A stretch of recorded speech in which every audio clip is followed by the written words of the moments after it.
జీ5 app download చేసుకుని పూర్తి ఎపిసోడ్లని ఉచితంగా చూడండి.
సందుల్లో ఉన్న శ్లేష్మాలను ఇవన్నిటిని బయటికి తోసే విధంగా ఉపయోగపడి భస్త్రికా ప్రాణాయామం.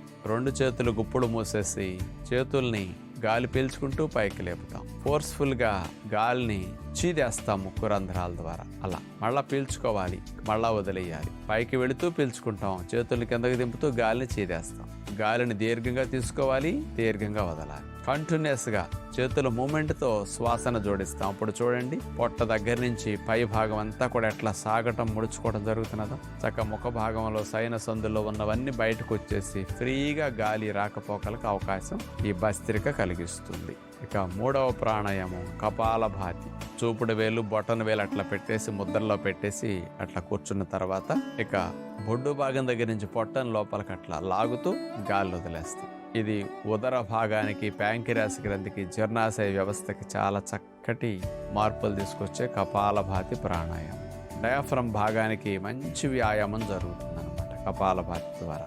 ఇలా కొన్ని 100 సార్లు కపాలభాతి చేయొచ్చు. ప్రతిరోజు ఈ 3 ప్రాణాయామాలు క్రమం తప్పకుండా చేసుకుంటే మానసిక ప్రశాంతతకి, శ్వాసక్రియ భాగం మెరుగవటానికి, కాన్సన్ట్రేషన్ పెరగటానికి ఈ 3 అద్భుతంగా ఉపయోగపడే ప్రాణాయామాలు. కాబట్టి క్రమం తప్పకుండా ఒక హాఫ్ అన్ అవర్ 20 నిమిషాలు కానీ రోజు చేస్తే మంచిది. చూసారు కదండి, మరి ఇలాంటి ప్రాణాయామ టెక్నిక్స్ అంటే గనక మనందరికీ మనస్సు అలాగే ప్రశాంతంగా ఉంటుంది, దాంతో పాటుగా శరీరానికి చక్కగా ఉపయోగపడతాయి. మరి అందుకే ప్రతిరోజు చేసుకునే వ్యాయామాలతో పాటుగా ఏదో ఒక ప్రాణాయామ టెక్నిక్ నన్ను అభ్యసిస్తే గనక మీరందరూ ఎక్స్పర్ట్స్ అయ్యే అవకాశం ఉంటుంది. డాక్టర్ గారు, ఈ రోజు మీ ప్రేక్షకులందరికీ శారీరక మానసిక ఆరోగ్యాన్ని పెంపొందించుకోవాలనుకుంటే గనక ఎలాంటి ఆహారం తీసుకోవాలి, అలాగే ఎలాంటి ప్రాణాయామ టెక్నిక్స్ చేస్తే బాగుంటుందో చెప్పినందుకు ధన్యవాదాలండి. ధన్యవాదాలు. జీ5 యాప్ డౌన్లోడ్ చేసి అన్ని ఎపిసోడ్స్ పూర్తి ఉచితంగా చూడండి.